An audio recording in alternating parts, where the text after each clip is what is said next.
Hello, everybody. I'm Christian Sandvig, and you've joined a webinar where I'm here. I'm so excited to be here with my special guest, Khadijah Abdurahman, and she is here to talk about child welfare and algorithms, but I have a couple of preliminary things to say. First, I want to say that I know you can't see each other, but you all look great, I'm sure, if you have your cameras turned on, which I don't think you would need to because no one can see you. But there's 60 people in here with us, so we're not alone. They're all here invisibly, and we're really glad that you're here. This is a seminar series that's sponsored by the Center for Ethics, Society, and Computing, which spells ESCAPE. You might not know this, but the ESCAPE key was originally added to the computer. It wasn't originally on the keyboard, but it was added to computers when people realized that there needed to be some way to interrupt the computer when it was producing something that no one wanted it to do. And that was the ESCAPE key. And that's kind of the mission of the center, is also to think about computing in that way. The ESCAPE Center is a project of the School of Information and the Department of Media and Communication and the Center for Political Studies at the University of Michigan. So as I said, I'm Christian Sandvig. I'm the director and professor of information, media, and communications. And let's get started. So I always feel like it's hard to have any energy, but I want to have it. So I just like try to fill the little box with my hands, and I'm excited. So I'm trying to convey that. But yeah, all right. So I'm pleased to introduce my guest. Khadijah is a child welfare system abolitionist and an independent researcher whose focus is predictive analytics in the child welfare system, and that's our topic today. She is the co-founder of Word2RI, an oral history archive about racial justice and gentrification on Roosevelt Island. And she's the director of We Be Imagining, which is a digital programming series that examines race and technology by infusing academic discourse with the performing arts in partnership with organizations, in community-based organizations, and in collaboration with Columbia University's Insight Center and the American Assembly's Democracy and Trust program. So first of all, welcome, Khadijah. Thank you so much for joining us. Oh, thank you so much for having me, Christian. Well, so as I said in the announcement that maybe some people read, we decided to structure the conversation because I think everyone is sick of Zoom lectures. No one wants any more Zoom PowerPoint, maybe for the rest of their life. So we're going to do this as an interactive conversation, and that means that you, the audience, can use the Q&A button, which is somewhere down there, and submit questions. But we're going to start it off, and I have some questions. Just to sort of get things going, but I'm also excited to see your questions. So I was trying to think of a good question that would just bring people into the topic of algorithmic systems in the context of child welfare. And I thought, I work at a university, and I work at a university where I am continually surrounded by these really great, fantastic, well-meaning students. So I teach in our applied data science program, as well as other programs. In this program, I think it's totally reasonable for a student in that program, maybe they could be approached in an imaginary scenario, and someone could say, hey, you know about data science. I have a great idea. I want you to help me use data science to prevent child abuse. And I could see the students saying, well, this would be a great plan, and I will be on the side of good and the angels and justice. And that would be a really great idea, because who doesn't want to prevent child abuse? So does your work, I think, Khadijah, has a different perspective on this. So can you share with us what you would say in that kind of situation? Yeah, absolutely. And I'll try to give you the same energy. I have like Zoom anxiety, so I'm just trying to like stay with you. Well, first of all, like I too want to live in the world where, help is a phone call away. And I think that we have to disaggregate the kind of positionality of the person approaching that question. For whom in the society do they feel safe? And like at the other end of a 911 call, for example, is not an execution, but someone who is going to de-escalate a conflict or provide some kind of support. And so I think There was an article on Mother Jones addressing the question of family regulation system abolition. And one of the anecdotes it shared was, so particularly in New York City, Black people are almost exclusively represented within the foster care system, and as Black and Latinx almost exclusively within the preventive services roster. And they went to go knock on the woman's door. She was under investigation. They couldn't find her. They saw a white woman standing outside, and they were like, I'm New York City Administration of Children's Services caseworker. Do you know where so-and-so is? And the woman was like, what is ACS? Who is this? And so like the big thing with the family regulation system is, one, we have very particular populations and communities who are being targeted at like, skyrocketing rates. So I'm in New York City. Brownsville, East New York, is about 1 out of 3 children under the age of 18 who has been investigated by child services. And then you have other neighborhoods where they're not even aware that this agency exists in this way. And so I think that we have to unpack like what these words actually mean, in the same way that we, of course, who's not down with ethical AI, but there's not this like self-proclaimed proponent of unethical AI. And so when I'm questioning like our assumptions around child abuse, no one is out here being pro child abuse. But the thing is, when we're looking at these investigations, largely they're identifying people who are in poverty, people who are under greater forms of surveillance because they're on cash public assistance or they're within the shelter system, because it's not just poverty in general, it's poverty in the form of receiving public assistance. And so I guess I would just say we need to move away from this kind of Dunantis humanitarian language of care to really critically look at how these programs actually function. Because when you're coming in and you're inserting or designing automated decision-making system, you're not just coming in to save people, you're automating decisions that historically have been about kind of managing populations. And I think because like policing and the question of like prison and police abolition is at the forefront of kind of our civic conversation, we realize that crime is a dog whistle for anti-Blackness. But I think that the other dog whistle is progress. What does it mean when we're saying that like there is a group of people for whom they are the site of needing to be in progress and to be bettered in some way? And so I think we have to unpack those assumptions and really look, at these particular institutions and the way that they're policing, monitoring, and like regulating families. I mean, that's such a fascinating point, because you emphasize the comparison to policing. And if you've been following, as I know some of our audience members have been following, if you've been following the recent developments in the literature about AI and about algorithms, there's a huge amount of attention paid to predictive policing, and particularly recidivism prediction, right? And so that's just received so much of the air in the room. And it's fascinating that there's this other domain that seems like it is also about policing by another name. And it is also about this, the same complexity of predicting the future, but it just doesn't get the same attention. Is that how you would characterize it? Like, what's the relationship between all the attention paid to dangerous algorithms that predict criminality versus this space where people haven't even heard of the child welfare agencies?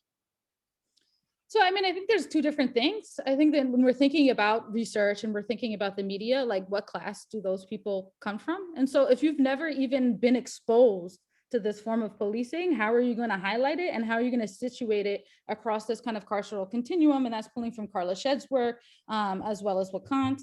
And so I think that's part of it, is not even having the lived and visceral experience to even have it as a reference point.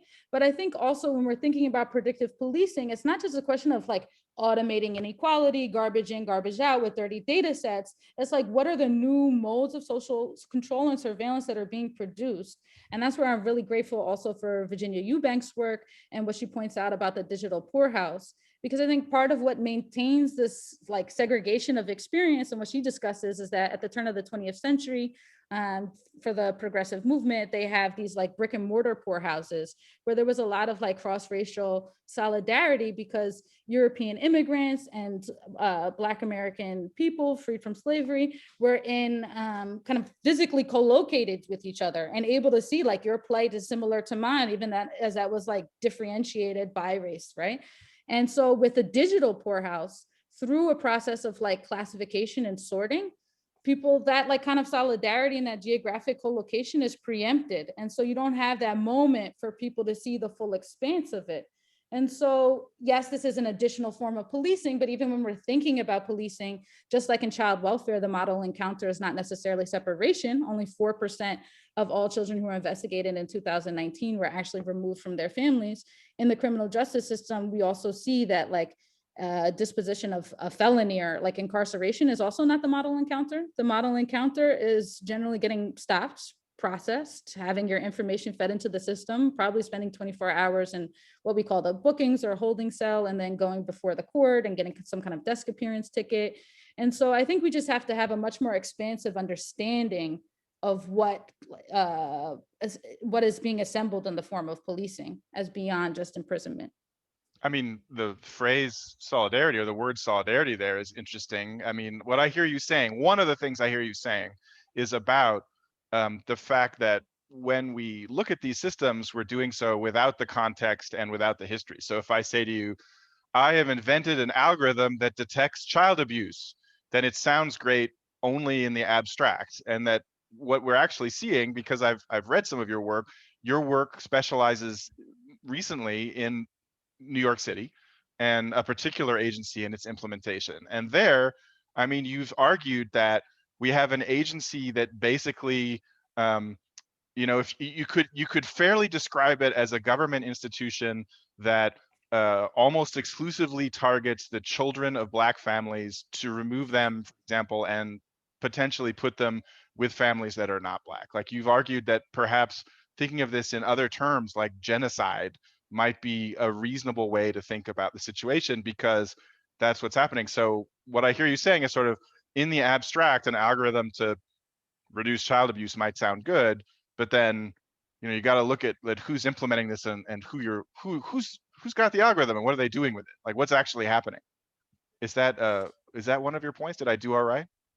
Yeah, so I think it's like a couple of things. I mean, one, it's not just who's implementing an algorithm, but I think part of the point is like, can you actually calculate the souls of Black people? Like, are we best understood through datification and kind of who's collecting data about abuse and what qualifies as abuse? So one of the big things is like, for example, with the New York City Administration of Children's Services or ACS is that they have modified memorandums of understanding so they could have interagency data sharing with the New York Police Department. So they want to have access and to be able to make predictions based on data that's gathered by the NYPD, but they have zero interest in data that reflects the NYPD's rate of execution, abuse, and like unlawful arrest of Black children, right? You don't see child welfare when Tamir Rice is murdered. You don't see child welfare looking to investigate the police officer who murdered Ma'Khia Bryant in Columbus, Ohio, while the Chauvin verdict was being read, right? They're not inherently interested in the violence that is happening to Black children or to kind of poor disabled children that are disproportionately impacted. And so I think this has been well known by certain subsets of people. Malcolm X was a foster child. Khalif Browder was a foster child. Erica Garner was a foster child. And so this is kind of everywhere and nowhere at the very same time. And then as far as like preventing child abuse, I mean, I think like why is there violence that's happening within families and with children? I'm not denying that exists, but that's not what this agency is designed to address whatsoever. And when we're looking at those fundamental causes, that's not unique to any population of people. A lot of times what you hear child welfare agencies talk about is ACE scores or adverse childhood experiences. And that original Kaiser Permanente study with the CDC saw the clinical population was 79% white and about 49% college educated. This is not what we see reflected in child welfare investigations. And so you have traumatic experiences across the population, but that's not what the system is interested in, basically. I mean, I think there's so much to talk about here, but I like focusing on algorithms because it's the escape center, right? And it's about computing. So just to stay on that topic a little bit, like one of the things that you say that I think is really interesting in your writing that I think is really interesting is you say that on some level, one of the reasons that people say that they want to implement computing in the child welfare space or in government generally is to reduce bias. And you might be pretty sympathetic to that because when you look at research about how the human beings in child welfare, like the caseworkers, how they actually act, there are tremendous problems. And so, saying, let's leave it with the humans doesn't necessarily work very well for some of the reasons that you mentioned that are structural. So that there might be some sympathetic sort of feeling around moving things into an algorithmic system to reduce bias. But then you point out that the way that things are currently made into computer systems and automated is hugely problematic. So you have a bunch of points about this. I wondered if you could address really any of them. Like you talk about privatization, you talk about secrecy, you talk about the inaccuracies of the predictions, you talk about the well, there's many more, but I should let you say your own points. Yeah, well, I'll say like, child welfare agencies do, I mean, kind of like Amazon, I saw somebody put in the Q&A, mentioned Palantir, like every company right now, has a solidarity statement with kind of the Justice for George Floyd protests. And this is the template from which they kind of remix and reimagine to affirm their commitment to diversity, equity, and inclusion, et cetera. And like I always say, DEI needs to DIE, because it's just so torturous. But largely, like, I think what people don't understand is when they're imagining the problems with the child welfare system, they're imagining some really well-intentioned, like liberal white woman, kind of Peace Corps, Teach for America, making microaggressions, and like didn't get to the intermediate level of the diversity seminar. And they're not realizing that these people are basically, they kind of function like the mob. I mean, they're like kind of openly vicious. And so even they just announced recently, it used to be a category, a way that they would categorize foster children was incorrigible. And they have something called person in need of supervision, PINS petition. They talk about kids being so seriously emotionally disturbed. I mean, so their way of framing the need to have predictive analytics is not necessarily about reducing bias. The thing that they're very conscious of is that, what is, I know we were talking about earlier, like one of the kind of canonical works on predictive analytics in the child welfare system or automated decision-making systems is Virginia Eubank's Automating Inequality, how high-tech tools profile, police, and punish the poor. I always like reverse those words. But Allegheny, Pennsylvania largely used that algorithm to identify which children should be removed, and that received not enough in my opinion. And in fact, the Allegheny Family Screening Tool was a paper at what was then the FATSTAR conference. And so there was not enough backlash, but there was a large amount of backlash. And so when you're looking at internal documents from the New York City ACS, what they're saying is to mitigate that kind of public backlash, we should reframe the use of these algorithms away from identifying which child should be removed to thinking about how do we allocate voluntary preventive services from one neighborhood to the next. And so I think that's important because I see a lot of people talking about, well, these are not good, like incarceration. It's not a good way to reform the criminal justice system. Their interest is not in reform. They don't inherently, like the child welfare system doesn't inherently see itself as a form of policing. They're interested in like mitigating any kind of public scrutiny and expanding access to greater swaths of the population. And like the last thing, I'm sorry, so we'll keep it conversational, but the last thing that I was gonna mention is in the paper that I shared with you. I talk about this paper from Ravi Shroff, who used to be at Data and Society and had helped ACS develop their kind of predictive analytic model. And one of the things that he says is like, you have this unique intergenerational data set because you can keep the records of families for, I believe it's 21 years after their youngest child turns 18, if their case was substantiated. But compare that to 911 dispatchers. They're getting something like over 1 million calls a year. We need vastly larger data sets. Look at Facebook, look at Amazon.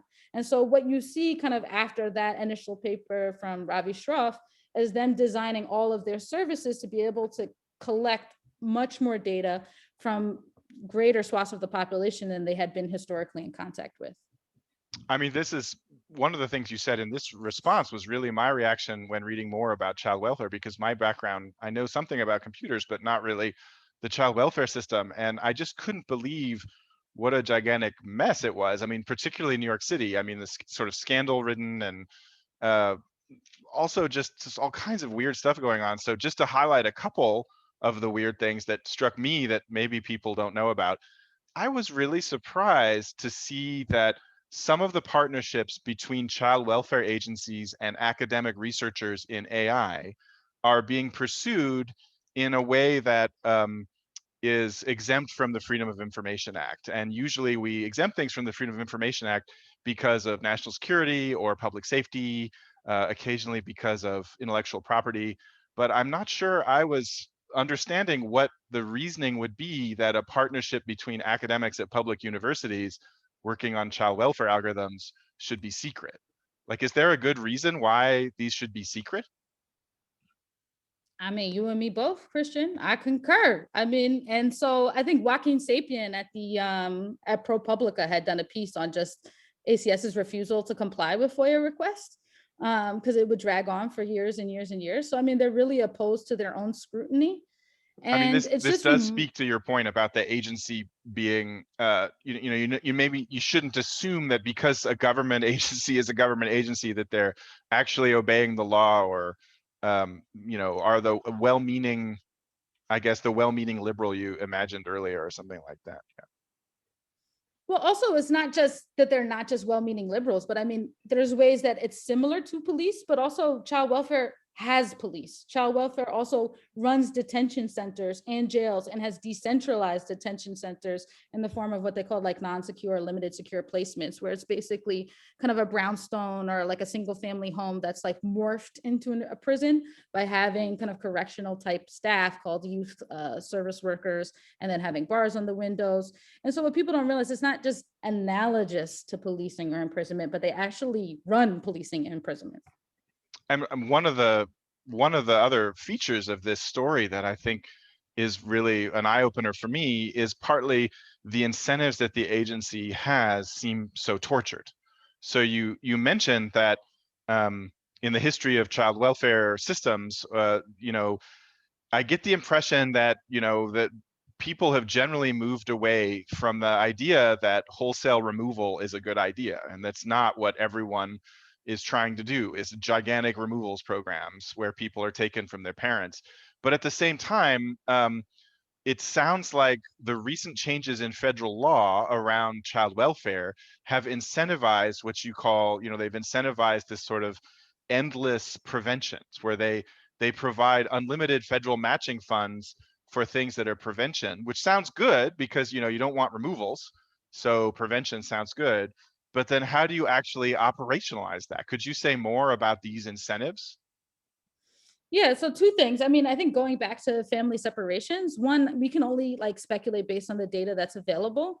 And it's really difficult to really truly understand even the rates of removal to this day, given the way that they collect data. And we haven't really reckoned with the height of family separations kind of in the late 90s, simultaneous to the Clinton crime bill, and exactly how that happened. There's an acknowledgement by the city and by the state that there was this racial disproportionality in how things were removed. But I know you mentioned earlier genocide, and that's pulling from a cultural interpretation of the Genocide Convention by Kurt Mundorf, who's looking at Article 2E of the Genocide Convention of the systematic removal of children from a protective group to another, might meet the criteria for genocide. And unfortunately, the United States has several reservations against the Genocide Convention and doesn't want to be held responsible for its crimes against Black people. But scrolling to kind of the decrease in separations. So the decrease in separations is happening in some states, including New York. Because of the opioid epidemic, it's actually rising in other parts of the country. And then we kind of have the most famous example under our previous presidential administration of children being removed at the border from their families who are then sent to New York. And like one of the points that I try to make around that time is that we might not like Donald Trump and his policies, but he couldn't just snap his fingers and make it happen. There had to be a pre-existing infrastructure to like manage just the logistics of that whole process. And that infrastructure was built up through kind of domestic separation and removal. So that's one. And then two is that, yes, so in New York City, that like Similar to the police, there are quotas. We see kind of similar amount every month of children being removed from their families, although that amount has decreased. What is rapidly increasing is this enrollment into preventive services. The idea is you're preventing child abuse, preventing family separation, but what the hell is preventive services? And like really, it really comes down to it. Generally, these are behavioral health services. It kind of represents kind of the therapeutic spirit of neoliberalism and kind of making a more compliant subject. So it's like substance use disorder treatment, parent training, family therapy. And there's only one thing that's not a behavioral health service, but it's kind of tangential. It's called Kinship Navigator, which is basically kind of a phone hotline you could call and get recommendations for city agency services. But the thing that I point out in the paper is like, in the very fine print, it says this Federal Family First Prevention Act is the payer of last resort. So what that means is these are all medical services. So first they have to charge Medicaid, or what we call TANF, temporary assistance for needy family, like cash welfare, or basically any other kind of government mechanism before using the FFPA funds. And so what remains of this act, what is it funding when you take away all that stuff that's being funded by Medicaid? It's funding this, what they called a prevention services infrastructure, where they very explicitly detail that they need to increase states' ability to have technical capacity to do predictive risk modeling, to do interagency data sharing, to collect this data in very specific ways. And in some, depending on the region, it's very different, but some of them explicitly cite the need to use pay for success, or what is also called social impact bonds, where you have kind of a private company, something like Goldman Sachs, put the money in advance for the city's projects, and then they get a profit if it meets certain benchmarks. I mean, just to sort of summarize what you just said with a couple of words, like one word, surveillance, one word, privatization. Is that fair? Like the two parts of what you just said? I'm just trying to keep up. You got a lot of acronyms here in the law about child welfare. So I mean, speaking of things that confused me, I was so shocked to read some of this that I honestly swear I must have misunderstood it. But if I understand your argument about prevention and the use of algorithms and the new act, the new federal act you're referring to, it counts as a success if the system identifies someone as in need of prevention, and then they receive some services that is not removal, because they didn't have removal, and there wasn't, for example, a filing of that there was actual abuse. This is counted as a success. So rather than measuring success by other problematic numbers like declining child abuse reports, something like that, the system has this weird circular logic where the more people placed in prevention there are, the more it thinks that there is better outcomes, because prevention is the goal as opposed to some other external metric. Like the whole thing seems to be to drive this prevention category, like you're being prevented, which is very Minority No, it's Report. totally absurd. Well, it's not just Minority Report. It's like, luckily they do this to poor people. I mean, it's so like totally illogical, right? Like it doesn't, you don't have to look at it that long. And like the analogy that I give there, like, is imagine if Philip Morris or another cigarette company opened up a hospital to prevent lung cancer. Like it would be totally absurd. Like this is even more absurd because it's like, we will prevent you from being separated by us through helping you. And then like, and then they can also renew it. So you're only allowed to have the family prevention services for up to a year. But after that year is up, you can renew them. And so, and also a big change I should mention is that in the previous kind of funding model before this federal bill, they were only getting money for a certain percentage of children who are in foster care. Through this Federal Prevention Services Act, they can enroll both the children and the adults members of the household into services. So you're really vastly expanding the amount of people they're coming into contact with and collecting data from and feeding into predictive risk models. I mean, it sounds like this shift to prevention is a bigger thing that's been going on in the sector for some time, for years, in terms of the rhetoric anyway.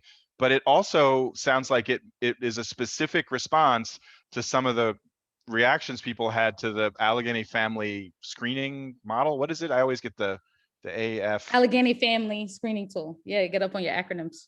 Yeah, and so I mean, there you had a prize-winning algorithm deployed, and then it came under fire because of the consequences of false positives. Was one. I mean, it came under fire for other things, but one thing that got some bad press was the consequences of false positives.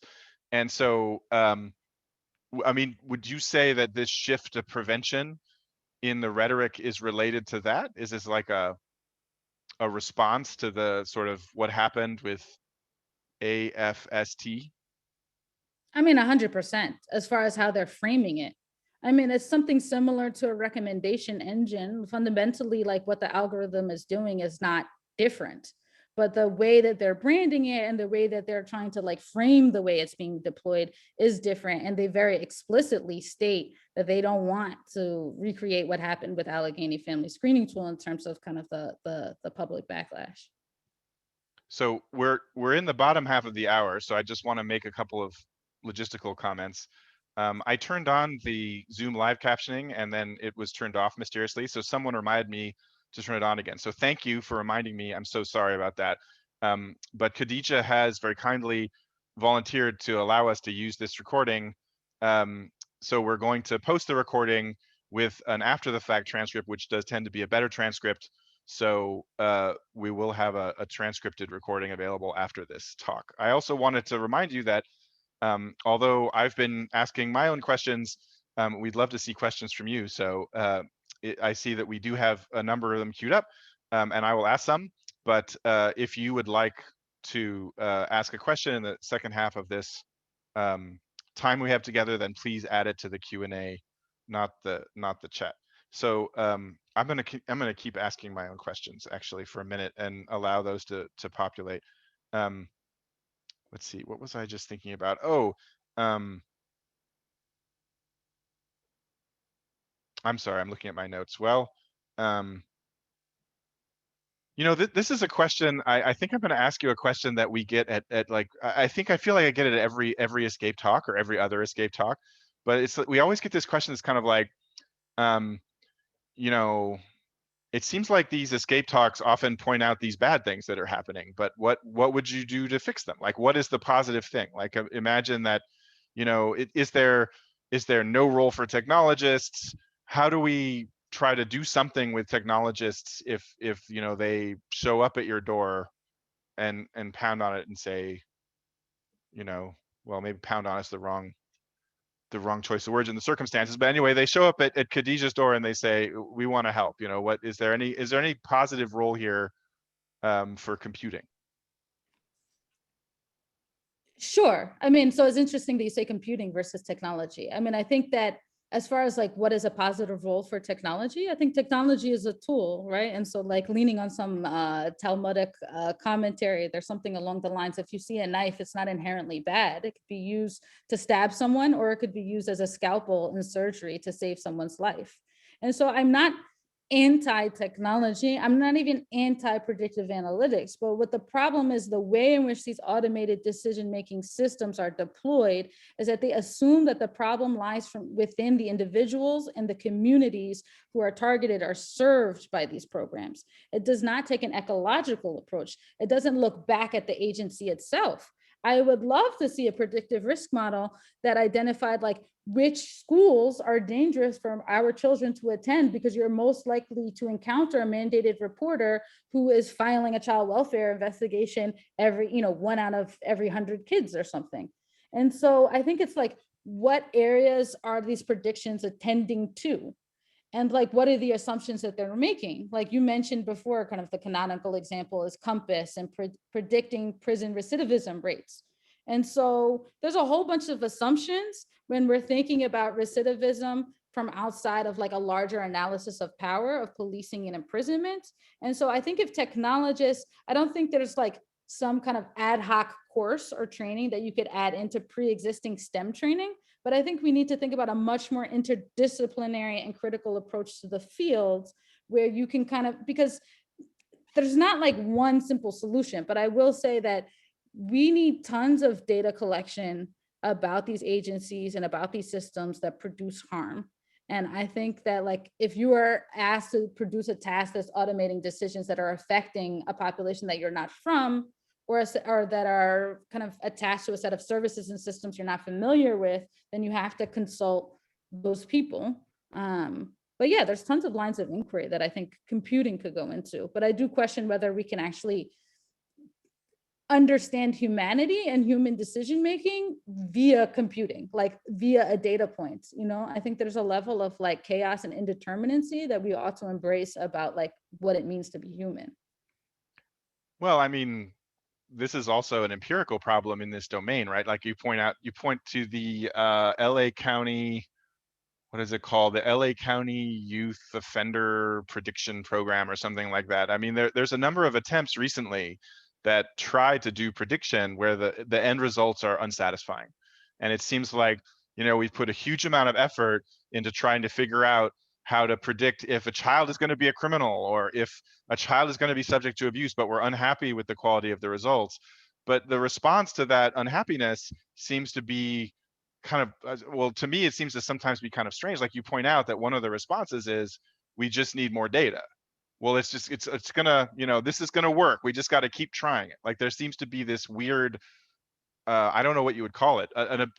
It can't fail. Like we run a model, we put a bunch of effort into it. It doesn't predict very well. And then we're like, well, we have to run a bigger model. That's obviously the next step. Is that consistent with your thoughts? Well, I think we have to think about like who exactly is unhappy here, who is just like, for whom are we designing these systems? When you're looking at like LAPD, there's a lot of people that have been working to dismantle these systems of policing and who have been studying policing systems. I don't think any of those people have said, we deeply need some kind of predictive risk model to address like the ways this particular city agency enacts its power. Like that was not a demand that came up. And I think we just ought to be really clear, like for a lot of like law enforcement agencies, they're not looking at this requiring for it to be accurate. And, Joshua Scannell's work has been really helpful in that count, because what he brings up is, you have this whole movement demanding transparency, but this is exactly what the policing agencies want, because it's an information science business. And that moment where they get to kind of forecast crime, forecast the weather, it is like a guarantor of their own legitimacy to be able to like make up our futures and define the world as it is. And so I guess I would push back on that, like it never needed to be accurate anyway. The thing that they look at it as a labor management tool. So I talk about Safe Measures dashboard, which was created by what used to be called National Council for Child Delinquency. I only bring up this name because what's really funny is last year they changed their name to Evident Change. And I just thought that that was so like nicely Freudian slip. But so the way that the New York City Child Welfare Services and many other counties in the country surveil people through prevention is that all of the providers are mandated to have a tablet that has a Safe Measures dashboard on there that has all these risk assessments. They enter their like information in there. This is not just tracking the families, this is also tracking the caseworkers. And so this is fundamentally about like a labor management tool, optimizing cost and efficiency, and also looking at logistics, like how do you move people and labor sectors across space over time? I'm gonna shift direction a little bit. Thank you for that. But I wanted to shift because I know that you're a fan of the movie Get Out. And I wondered if you could say something about this phrase that you've coined, get out mathematics. Thank you. So, I mean, one, I love Get Out because, I have encountered the Ku Klux Klan. And so I kind of politically came of age when I was around 17, 18. This was like a year after Hurricane Katrina and when the levees broke. And I don't know if you remember this, but Gina, Louisiana, there was a child, Michael Bell. And they took, he wanted to go to a school prom. He got in a fight with some white kids and they took kind of these shirts in the school colors and made a lynch rope in front of it. And then he got into another fight and then they threatened him and his 5 friends with life in prison. It was the Gina 6 and we went to a protest there and we saw like actual Klan and, police with their gallon hats and all of that. But most of kind of the carceral people that I've encountered in my life in those type of systems are like the white family they show and Get Out, the Armitages, like they have this really nice house and they have all these exotic artifacts and they really want to see you and consume you and date you and have sex with you and own you and inhabit you and make you suppress your whole life. And so thinking about get out mathematics, what it really is saying, kind of what is an alternative to this calculation of human life that predictive risk modeling is asking us to do? How do we get out? What is a fugitive technology? And kind of pivoting on the work, Black Geographies of Catherine McKittrick, can we count it out different?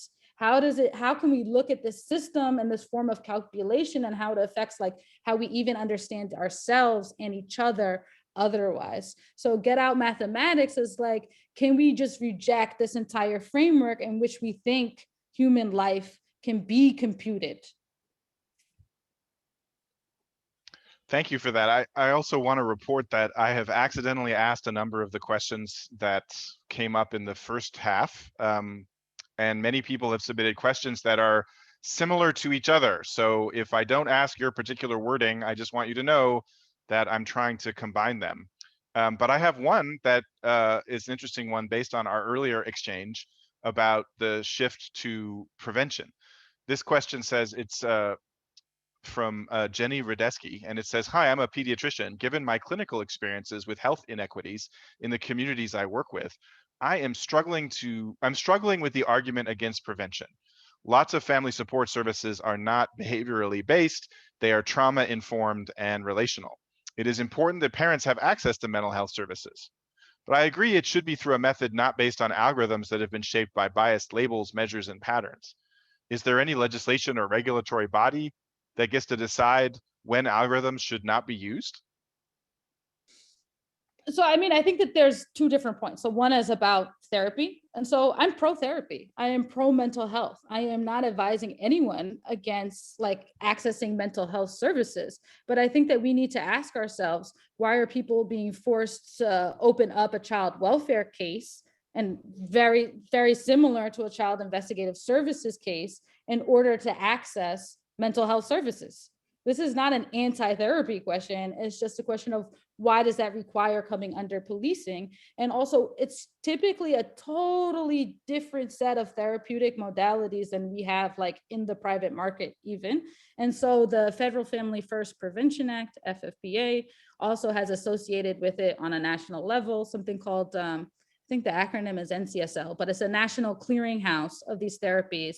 And what's interesting is they have this whole rubric and a map of how they evaluate whether they are, I think the level 4 is like most effective. The next one is like needs further study or et cetera. But when you look at it, even the top rated gold stars ones have more harmful cases and more negative impact than positive impact by their own measures. Like I question if evidence-based medicine, I think we do, it's not that we want no regulation, but there's a lot of critiques that already exist about the evidence-based medicine movement, and that it's too mechanistic and it's not culturally competent. But even according to their own standards, these are not effective therapies. And just like one small anecdote I'll share about one in New York is like, sometimes these things are so evil, it's like hard to believe, life is stranger than fiction. And so there's this couple that also reminds me of the Armitages that designed something called group attachment behavioral intervention. And the one clinician presented at the the International Attachment Conference in 2017. And the title of her talk was Attachment, Making It Great Again, And so this is like very in your face, dehumanizing. It's not like so abstract that we cannot figure it out. As far as like, are there regulations to govern algorithms and when they're used and what type of data is collected? Basically not enough, So like these child welfare systems are developing predictive risk models based on their historical data, and no point that at least is publicly available have parents been provided a form that says, okay, this data that we're collecting is going to be used for predicting who else is at risk. Like that information is not transmitted. And in the event somebody did discover that, there's currently no policies that exist where they could seek remedy. I mean, I also think I didn't take your earlier comment to be anti-prevention, and I think it might be the way I asked the question, because what I understood was that the system in New York City particularly was using prevention in a way that wasn't about prevention. It was about rhetoric. It's about saying, oh, you don't like it when I use this algorithm. to recommend child removal, I'll use an algorithm to recommend prevention that prevents child removal. And in some cases, it's not actually, it's just a way of seeming to affiliate with prevention without. So I think I asked that question Well, badly because it's more about the rhetoric, I think, that. No, I mean, but I don't think this is New York, unique to New York. So I am anti-prevention services. I'm not against like lowercase p, the idea that we should somehow prevent child abuse or neglect, but I am anti-capital P prevention services. You know, I think that like when we really want to think about how do we prevent child abuse, how do we cultivate kind of child safety, you know, we have a lot of this information. Like, you know, we could be locating people in high resource neighborhoods. We could be providing them access to really robust early childhood education programs. I did see somebody shouted out that, yay, I mentioned pay for success. And like the thing with pay for success, the pilot model was Goldman Sachs investing into Head Start in Chicago to see if it worked, and it made these certain benchmarks. We already know Head Start works. It's already an extremely beneficial kind of program. And so we don't need all of these like new studies or predictions to figure that out. I want to pick up on the tail end of that last question we had from the pediatrician, and that was about regulation, and you answered it somewhat, but I wonder if I could probe further. Another questioner, that the Zoom interface is cutting off their name, I'm sorry. Another questioner is asking, what do you think about things like, you know, the New York City Automated Decision-Making Task Force? Is that some mechanism that had any promise or value? And the questioner, who I don't know who it is, says, I'm hoping to push for something like this in Michigan. So I think that there was a rich opportunity in the formation of the New York City Automated Decision-Making Task Force. Rashida Richardson, who at the time was at AI Now, put together a report called the Shadow Report on Black Boxes and Automated Decision-Making Task Force, where what she summed up, there was this incredible opportunity there where they had all of these community stakeholders and they had this rich conversation and they consulted them in the beginning and then never again. And there's not only not a like rich analysis of power, but we didn't even need radical politics. We just needed specificity. And so why I really recommend people check out, and it's like publicly available, no paywall or anything, because it's a policy report and not an academic paper online. I really encourage people to check it out because it gives very concrete, specific suggestions per each agency, including the child welfare agency, about these are the type of things that we should be monitoring. These are the type of questions that we should be asking. And so I think the reason why that task force was also a great opportunity is that we as a field are terrible at science communication, and we're not. I think people are getting the feeling, they're getting the sense that there's a negative social impact of technology, but they're not actually understanding how do these algorithms like function and how do they produce new types of inequities and forms of social control. And that task force as like an activity structure, I think really has that potential, but it was not reached in New York. Thank you for that. I'm realizing that there's no way we will ever get through all of these great questions, but if I combine some of them together, a number of them are asking you to reflect more on privatization, particularly the idea of the motives and, you know, sort of what's happening with the system, because it seems like we touched on it earlier, but it seems like that's a big part of the story as to why we need these systems at all. If you look at the players that are involved in producing them, and sometimes even lobbying for legislation that specifies certain kinds of data collection or analysis. I mean, as far as like, what are the stakes? You know, I think that we should definitely care because we're ceding control to private interests the moment that we're kind of utilizing cloud subscription software from a private company and hosting on public data on there. I mean, there's like different suggested solutions. I'm not sure like exactly what is the best policy. Like, for example, some people have brought up the idea of information fiduciaries in which the government would be responsible for some particularly children's data, right? But we're automatically like ceding control. We don't, a lot of times like within city or kind of state agencies, they're not aware of like what type of data is collected. And even if they say they only keep it for, you know, for example, 1 year, who's verifying deletion? We have just it just limits our access to any kind of transparency or accountability or justice. As far as the scale and the depths of it, I mean, unfortunately, we really don't know. You know, from the little that is publicly available, I would be deeply concerned, but it's only through filing these FOIA requests or Public Records Information Act requests that we're able to see kind of the policies on third-party private procurement contracts. I think there is some move, and like this is part of the idea with this federal bill, like what if we can make these things in-house? But still without kind of any regulation around what data is being collected, what has to be publicly available, you know, that's not inherently much better. I mean, I think another part of the question that some people have wondered about are also the motivations for automation in the first place don't always seem that clear. So there seems to be a kind of insatiable demand for computerization or automation or algorithms and machine learning and AI, and that might be driven by the privatization agenda rather than the needs. So, you know, there are companies invested in it, they're lobbying. I don't know if that resonates. Yeah, I mean, I think again, it's like whose needs? Going back to Virginia Eubank's book, which has come out now a couple of years ago, Automating Inequality, I think that she's really on the right track when she talks about this being enacted in the context of austerity.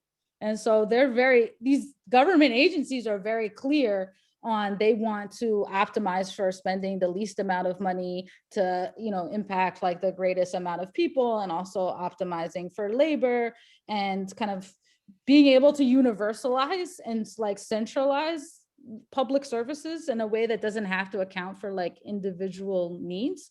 So I think that they are very, very clear on that issue. I mean, as far as the lobbying, yeah, I think it's sold to us as modernization.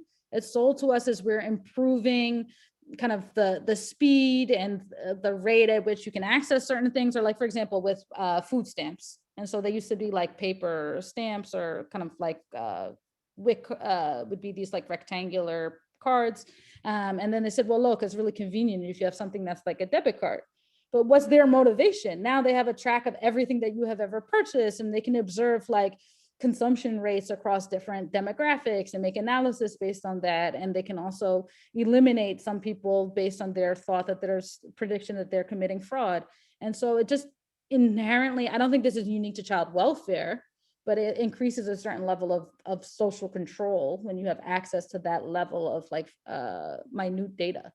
I mean, here in Michigan, it's been alleged that when the state implemented its new benefits fraud detection algorithm, at great expense, it seemed like a very expensive computer system, that the motivation was just entirely financial, because when they implemented the algorithm, they fired a huge number of human claims adjusters, and the automation and the system itself allegedly, you know, had a very, very high false positive rate.